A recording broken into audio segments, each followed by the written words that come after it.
in general, you always have to be careful.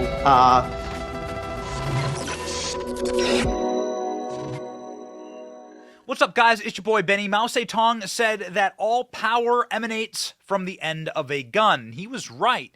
He's a Chinese dictator who slaughtered 60 million plus members of his own nation, his own countrymen. It's truly evil. He also starved them to death in something called the Great Leap Forward. Much of those were not bullets, but starvation that was happening to the poor people of China. He controlled the food supply, and he controlled them through brutal force. Controlling the ability for people's access to food, to energy, to basic comfort, and the building blocks of life is actually a great way to make sure that your population doesn't really revolt. Well, if they can't feed themselves, they can't really stage a major revolution. So food shortages has often been a way to control populations. And that's why we should be concerned about any type of food shortages or major massive inflations, the inflationary spirals that can cripple our food supplies here in this country. It's also why we were very confused and concerned when Joe Biden declared last year that there were going to be food shortages. Huh? More to report. With regard to food shortage, yes, we did talk about food shortages. And it's going to be real. The price of these sanctions is not just imposed upon Russia. It's imposed upon an awful lot of countries as well, including European countries and our country as well. So when the leader of the free world and inside of the most prosperous and developed country says that food shortages are going to be real, and the year is 2022, 2023 now, you should scratch your head and say what now? There haven't been food shortages inside of Western countries since the Great World Wars in the early parts of the last century. So what's going on here? Well, if you go to your grocery store, you'll see that the price of eggs is out of control. They're nearing $1 per egg. The price of eggs have shot up 400%. All inflationary costs of all food in your grocery stores are up by double digits. Well, that's a little strange. And here at Newsweek, they're saying that the egg shortages are about to get a lot worse. They go on to say that it's multi-millions of birds that are being killed due to avian flu, that the prices of eggs are up hundreds of percents from last year. It says that now the COVID lockdowns are going to lead to fewer eggs and fewer abilities to transfer those eggs to your grocery store, and ultimately the costs are going to get worse. This is bad, of course, for all people, because the majority of Americans get their protein from eggs. Eggs are the most common source of protein for Americans. So you don't want to take protein out of the diet, or do you? And at the end of the article here, it says in Bezora, Connecticut, on Saturday, a fire burned for hours at a Hillsdale Farm property before being extinguished, killing an unknown number of chickens. Unconfirmed media reports say that 100,000 birds died in that fire. That will also lead to the drop in domestic egg shortages, a drop that is 7.5% of domestic supply. That is obviously huge. Here's what the fire looked like as it raged there in Connecticut. Definitely burned a lot of birds alive, and certainly is going to exacerbate the shortages of eggs. Clearly, this is a complete and total destruction of that facility. And it led us to wonder, what's going on with the fires at these facilities, these food production facilities across our country? Clearly a problem, and something that we should be concerned with, the food supply of this nation. Obviously, it's totally natural to ask that question. Here's a food plant in California that prompted evacuations from the surrounding regions as it burned. You can see here the food plant like smoldering. This is a total loss of this massive food plant in California. The evacuation of 2,700 people here. Taylor Farms. Now, if you go through and you search for these fires and these destructive food plant events that occur, you'll find no shortage of fact checks about how it's a conspiracy theory, that people are, that we are losing food plants and to fires. You'll find all these different, food plant fires fuel conspiracy theories. Unfounded claims about frequency and causes of food plant fires. And fact check, processing fires, not part of a conspiracy theory to trigger U.S. food shortages, all right? And they go through and they cite some of our dear friends like Charlie Kirk here, and they talk about how it's unproven. There's no evidence to support the claim. Okay, that's fine. They go time after time saying that it's not proven that these places are being burned down maliciously. No one's proven it. Okay, fine. But how about we just notice? Is it a crime to notice things? Food company fires, accidental or suspicious. Despite high-profile attention, accidents appear random, negligible impact on supply chains, according to the Epoch Times. But the Epoch Times goes on here to admit there have been a lot of fires this year. Here's the timeline, according to the Epoch Times, of all of the food plants that have been destroyed in the year 2022 alone. You can see here in January, February, lots in February, in March, lots in March, in April, May, continues in June, and I think that's when the article was written. There just seems to me like quite a few food plants, and maybe this isn't nefarious, but perhaps you should just put in more systems of safety at these places so that you don't have massive disruptions during massive inflationary spirals here. But could there be some nefarious reason for why these food plants are burning down? Well, a lot of people are pointing, especially when it comes to eggs, for instance, to Bill Gates. Bill Gates, here from NPR. Why Bill Gates is investing in chickenless eggs. This in 2013. Bill Gates. The egg of the future may not involve chicken at all. In fact, a high-tech food lab in Hamptons Creek Food in San Francisco, the chickenless egg substitute has already been hatched. We're trying to take the animal totally out of the equation. Hampton's egg substitute products will be called Beyond Eggs and is made from bits of ground-up peas, sorghum, and a few other ingredients, and is attracting the attention of high-tech investors like Bill Gates. Interesting. So they're trying to get rid of the farmer, and they're trying to feed you chemical sludge and call it eggs. Is that what Bill Gates is doing when he's buying farmland? Bill Gates tells Reddit why he's bought so much farmland. Here, this article from agriculturalthundernews.com. Microsoft co-founder Bill Gates responded to questions about his farmland investments in an Ask Me Anything. Responding to the question, hey Bill, why are you buying so much farmland? A Reddit user, Gates indicated that it sees science and biofuel are major drivers of acquisitions. And then this article goes on to to tell you the real reason. My investments group chose to do this. I'm not connected. It's not connected to the climate, he wrote on his Reddit AMA. The agriculture sector is important. With more productive seeds, we can avoid deforestation, help Africa deal with climate difficulty they already face. So he says it's not connected to climate, then he says immediately afterwards that it is connected to climate. It's unclear how cheap biofuels can be, but if they are cheap, it can solve the aviation and truck emissions problem. So then he goes on to say that it is about the climate.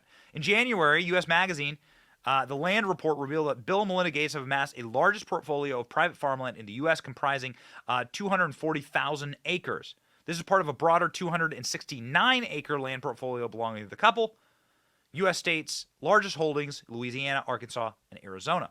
A spokesperson for Cascade Investment, the firm chaired and controlled by Gates, and possibly what he was referring to as my investment group, declined to comment. Said that they're very supportive of sustainable farming. What does that mean? The firm and shareholder, here it is, ladies and gentlemen, the meat and potatoes, as it were, of this article. The firm is a shareholder in plant-based protein companies Beyond Meat, Impossible Foods, as well as agricultural equipment maker John Deere. Okay, got it. So Bill Gates is the largest private landowner in America of farmland, and his firm refuses to comment except for saying that they're super interested in non-meat alternatives, as Bill Gates also invests in chickenless eggs. It's not a crime to notice, ladies and gentlemen. We are guilty of noticing, okay? Along with our dear friend and ally, Tucker Carlson, who did a very interesting take on the revelations of the factories across America burning down and what they may have to do with a greater attack on America's food supply. And what do we mean by that? And we just want to state this very clearly. We're not saying that this is some type of like orchestrated or planned attack. You're allowed to notice things in culture. Noticing is still legal. You can still notice that there have been quite a few massive fires, like dozens a month across America at food production facilities. You can notice that Bill Gates is the largest landowner, that Bill Gates is an absolute psychotic environmentalist, and may not have the best intentions for your health and for your life, as has been proven many, many times over the last year of virus of unspecified origin. So, ladies and gentlemen, Tucker Carlson asks similar questions, and we defer, as always, to the great Tucker. So honestly, we can't really know one way or the other, because we don't have a baseline, whether something strange is going on with food suppliers. But some days you do wonder. On Saturday, an enormous commercial egg farm in central Connecticut burned to the ground for no obvious reason. Huge fire. At least 20 fire departments responded, fought the blaze for over 8 hours. More than 100,000 chickens died. Now, that's a sad story, but what's interesting is that most media companies did not consider it a story at all.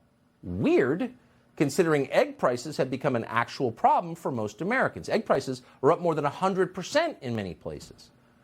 And yet, at that exact moment, when eggs are a concern, 100,000 chickens die in a freak fire, and the New York Times, which is right next door in a neighboring state, does not even cover the fire? What is that? Don't worry. Things like this have nothing to do with egg prices, say the media. It's just avian flu. Watch. Egg consumption has grown over the years as many people are eating them as their main protein source. But the production has slumped because of the ongoing bird or avian flu epidemic. Over the last year, the USDA says nearly 58 million birds have been infected in the U.S., making it the deadliest outbreak in U.S. history. Unfortunately, the infected birds have to be killed, causing the egg supplies to fall and prices to surge. In some cases, stores are running out and limiting the amount people can buy. We bought eggs earlier this week here at Fry's in Levine. We paid $8.99 for a dozen eggs. So if you ask the Agriculture Department, for example, or anyone in the Biden administration, to the extent they're paying attention, which is not much, they'll tell you that egg prices are high because avian flu, and that's a completely natural virus just like COVID. The price have nothing to do with chicken farms burning down. Again, not that anyone in the government tracks that kind of thing. Why would they? Because nothing like that could ever happen. Settle down, QAnon! And a lot of people, particularly the national news media, people who could not identify a chicken if it didn't come with dipping sauce, are satisfied with that explanation. But we noticed that some farmers who deal with chickens every day are not convinced. Some chicken farmers have noticed something odd. Their chickens aren't laying eggs or as many eggs. And these chickens don't appear sick with avian flu. They're not dying, they're still alive. They're just not producing eggs. Now, healthy hens lay eggs on a regular basis every 24 to 26 hours. But suddenly, chicken owners all over the country, not all of them, but a lot of them, are reporting they're not getting any eggs or as many. So what's causing that? Clearly something's causing that. Some have concluded their chicken feed may be responsible. Watch. Is the commercial feed the reason so many people's chickens have not been laying at all? This is a question that I am asking myself, and I have seen all over TikTok, Facebook, everywhere. I'm talking about chickens, tons of people who are having no eggs for 6-7 months. Like, this is not normal. I have at least 60 hens that should be laying. I have a flock of roughly 100, and I was getting 2 to 3 eggs in the summer, all summer long. I genuinely think it's the feed, especially after seeing so many people have the same problem, switching to a local feed and it fixing itself. Really quick. So why'd we just put that clip on TV? Because that chicken owner speaks for all chicken owners? Because she's the world's greatest expert on avian questions? Probably not. But because the people who should be keeping track of what's going on are clearly not keeping track of what's going on because they just don't care. And so instead of going to the usual sources at the Ag Department or calling the White House press office, we decided to listen to people who actually have chickens. And that one, for example, the lady you just saw says she checked switched her chicken feed, and it solved her problem. Her chickens began laying eggs once again immediately. Now, the specific brand of feed referenced in that video is called Producer's Pride. It's made by Purina. Most chicken feed brands are made by Purina. Purina also makes Producer's Pride, that's the cattle feed, recently subject to a recall after regulators linked that product to a series of unexplained cattle deaths. It was removed from shelves because there was a good chance you shouldn't be feeding it to livestock. Could that be happening again? Now, we don't know, but we should tell you, because again, no one else seems to be keeping track of this, that it's not just Producer's Pride that some chicken owners are worried about. Some have concerns about several other chicken feed brands made by Purina. So we reached out to the company today, because again, we're agnostic on this, but we figured we would do a little poking. And they said they've looked into it too, and their feed is not the problem. And that may absolutely be true. We don't know. What we did notice, though, was that explanation was more than enough for most media companies, trained as they are to accept corporate press releases as the final word on any given topic. Well, they said it's not a problem, so it's not a problem. We don't think that's the last word. Again, we can't tell you for certain either way. But we do know, and here's really the point, that America's food supply is one of those topics it's worth being a little paranoid about. This is not a matter of how many Trans-Pacific Islander oboists we've got. This is a matter of national survival, of food, the question on which empires rise and fall. And in this specific case, eggs, poultry, and chicken, avian products, are major sources of protein in the diets of most Americans. And you need protein to live. If you don't have enough, you get protein deficiency, and that can stunt the growth in children. So a question like this, whatever its cause, could easily flower into an actual public health crisis. And of course, it's also potentially a national security problem. There are so few eggs right now at such high cost that smugglers are trafficking eggs across our border. Watch this. Here at the busy San Ysidro border crossing in California, word traveling fast about a new good being smuggled into the U.S. U.S. Customs and Border Protection has reported an 108% increase in seized egg products and poultry that people have tried to smuggle through U.S. ports of entry in just the last 2 months. So are we being a little paranoid about the American food supply? Yes, we are. And we're proud of it. And our leaders should be even more paranoid always about our food supply. Thank you for watching. Our channel is here to meme the libs until they cry and then to meme them crying. Their tears, they taste just like sweet, delicious ice cream. Salty, too. We ridicule the establishment and the libs because of you. Your support keeps us going. So if you like what you saw, please punch the subscribe button, click like, and ring the little bell so that you know when we're live. Don't you want to know when we're live? And make sure that you subscribe to our email list just in case the plug gets pulled, as tends to happen. If you want to see more of our videos, click here or here. My name is Benny Johnson. Stay free, Base Patriots.